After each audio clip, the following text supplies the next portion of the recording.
आइए आज हम लोग संख्या या नंबर के बारे में जानते हैं। संख्या या नंबर किसे कहते हैं? प्रकृति में जितने भी वस्तुएं हैं उसको गिनने के लिए या नामकरण करने के लिए इस अंक का हम लोग प्रयोग करते हैं, उसे हम लोग संख्या कहते हैं। संख्या के भिन्न रूप हो सकते हैं, जैसे कि प्राकृत संख्या, पूर्ण संख्या, पूर्णांक संख्या, परिमेय संख्या, अपरिमेय संख्या, अभाज्य संख्या, भाज्य संख्या, अभाज्य, सभाज्य। इस सभी को हम लोग इस सभी को बारीकी से जानते हैं। प्राकृत संख्या किसे कहते हैं? प्राकृत संख्या किसे कहते हैं? तो गिनती की सभी संख्याओं को प्राकृत संख्या कहते हैं। गिनती की सभी संख्याओं को प्राकृत संख्या कहते हैं। जैसे 1, 2, 3 डॉट डॉट डॉट अनंत तक जाएगी। गिनती की सभी संख्या यानी जो हम लोग गिनते हैं, गिनती की संख्या शुरू कहाँ से होती है? 1 से। गिनती की सभी संख्या को प्राकृत संख्या कहते हैं। 1, 2, 3, 4 डॉट डॉट अनंत तक। अब सबसे छोटी प्राकृत संख्या कितनी होगी? 1। और सबसे बड़ी प्राकृत संख्या अनंत। सबसे छोटी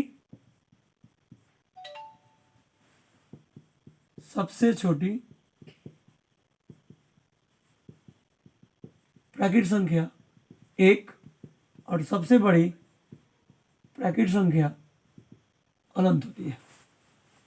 आइए अब हम लोग जानते हैं पूर्ण संख्या के बारे में। तो गिनती की संख्या में शून्य मिलाने पर, शून्य यानी कि 0, शून्य मिलाने पर जो संख्या प्राप्त होती है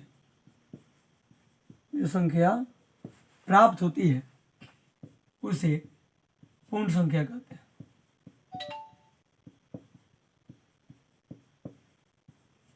यानी कि गिनती की संख्या में शून्य मिलाने पर जो संख्या प्राप्त होता है उसे पूर्ण संख्या कहते हैं। जैसे कि गिनती की संख्या शुरू कितना से था? 1 से। गिनती की संख्या शुरू कितना से था? 1 से। 1, 2, 3, 4 डॉट डॉट डॉट। अब इसमें क्या मिला देंगे हम लोग? शून्य मिला देंगे। शून्य से शुरू होगा और अनंत तक जाएगा। यानी कि सबसे छोटी पूर्ण संख्या 0 और सबसे बड़ी पूर्ण संख्या अनंत होगी। पूर्ण संख्या समझ में आ गया? अब आते हैं हम लोग पूर्णांक संख्या के बारे में। पूर्णांक संख्या यानी कि पूर्ण संख्याओं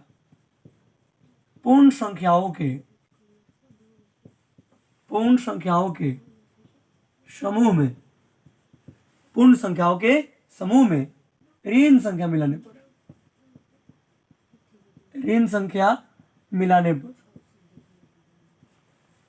पूर्ण संख्याओं के समूह में ऋण संख्या मिलाने पर जो संख्या प्राप्त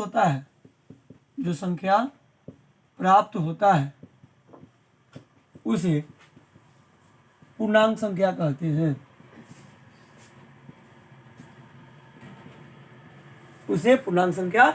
हैं। जैसे पूर्णांक संख्या, अब ध्यान देंगे पूर्ण संख्या शुरू कहां से था? 0 से अनंत तक। 0, 1, 2, 3 डॉट डॉट डॉट अनंत तक था। और इसमें मिलाना क्या है हम लोग को? इसमें क्या मिला देना है? ऋण संख्या मिला देना है। ऋण संख्या की -1, -2, -3, -4 डॉट डॉट। यानी इसमें सबसे छोटी, ये भी कहां तक जाएगा? अनंत तक जाएगा। इसमें सबसे छोटी पूर्णांक संख्या और सबसे बड़ी पूर्णांक संख्या नहीं हो सकती है, क्योंकि इधर भी अनंत तक जाएगी और इधर भी अनंत तक जाएगी। अब बात हम लोग परिमेय संख्या किसे कहते हैं? परिमेय संख्या यानी कि वैसी संख्या जो p/q के रूप में हो। वैसी संख्या जो p/q के रूप में हो और q का मान 0 के बराबर नहीं हो, और q का मान 0 के बराबर, q is not equal to 0 हो, उसे परिमेय संख्या कहते हैं।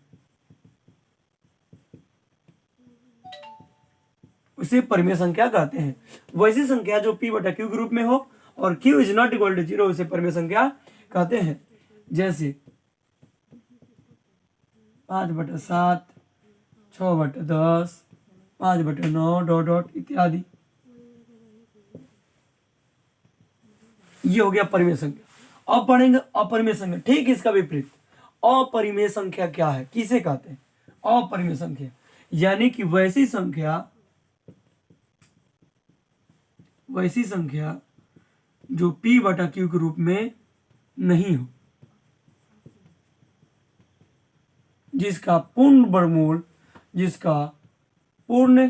वर्गमूल नहीं निकले, इसका पूर्ण वर्गमूल नहीं निकले, उसे अपरिमेय संख्या कहते हैं। उसे अपरिमेय संख्या कहते हैं। जैसे अब ध्यान दीजिएगा, वैसी संख्या जो p/q के रूप में p/q के रूप में नहीं हो और जिसका पूर्ण रूप से वर्गमूल नहीं निकले, उसे अपरिमेय संख्या कहते हैं। जैसे √5/7, √9, √13/√15 या 5 या -20 इत्यादि, ये सब अपरिमेय संख्या में आ जाएंगे। अब आते हैं हम लोग अभाज्य संख्या में। अब हम लोग अपरिमेय के बाद में आते हैं हम लोग अभाज्य संख्या, यानी 6 नंबर अभाज्य संख्या। तो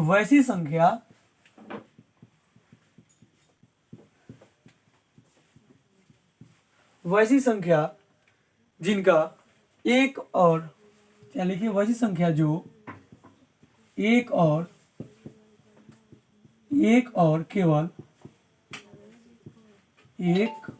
केवल स्वयं से विभाजित हो। वही संख्या जो एक और केवल स्वयं से विभाजित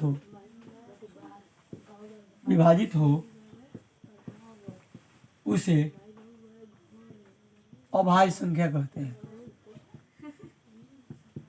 उसे अभाज्य संख्या कहते हैं। जैसे अब कौन सी ऐसी संख्या है जो केवल एक से विभाजित होगी, केवल एक से और स्वयं से? जैसे ले लेते हैं 3 में किसी अन्य संख्या से भाग लगेगा, 1 और 3 में छोड़ नहीं, 5 में भी नहीं लग सकता है, 7 भी हो सकता है, 11 डॉट डॉट इत्यादि। यानी 1, 3, 5, 7, 11, 13, 17, 19, 23 ऐसी संख्या हो सकती है अभाज्य संख्या। अब है भाज्य संख्या। तो वैसी संख्या जिसका 2 से अधिक अपवर्तक हो, 2 से अधिक अपवर्तक, वैसी संख्या जिसका 2 से अधिक अपवर्तन यानी कि गुणनखंड,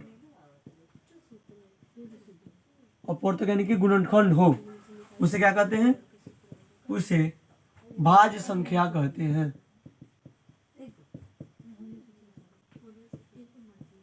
उसे भाज्य संख्या कहते हैं। जैसे अब ले लीजिए, सबसे छोटी भाज्य संख्या 4 होती है। 4 में हम 2 से भी भाग लगा सकते हैं, 1 से भी भाग लग सकता है और 4 से भी भाग लग सकता है। यानी इसका अपवर्तक कितना से अधिक हो गया? 2 से अधिक हुआ कि नहीं? 1, 2, 4, यानी कि 4 हो गया, 6 हो गया, 9 हो गया, 10 हो गया, 12 डॉट डॉट। इसमें इसका गुणनखंड कितना हो सकता है? 1, 2, 4। इसका 1, 2, 3, 6, 4 हो गया। इसका 1, 3, 9 हो गया। इसका 1, 2, 5, 10 हो गया। इसका भी 4 गो। इसका 1, 3, 2, 4, 6, 12, इसका 6 गो अपवर्तक हो गया। यानी जिसका 2 से अधिक अपवर्तक हो उसे हम लोग भाज्य संख्या कहते हैं। अब आते हैं सभाज्य संख्या। तो वैसी ऐसी दो या दो से अधिक प्राकृत संख्या, वैसी 2 या 2 से अधिक प्राकृत संख्या जिनका मस 1 हो उसे सअभाज्य संख्या कहते हैं। उसे सअभाज्य संख्या कहते हैं। वैसी 2 या 2 से अधिक वैसे ही दो या दो से अधिक प्राकृतिक संख्या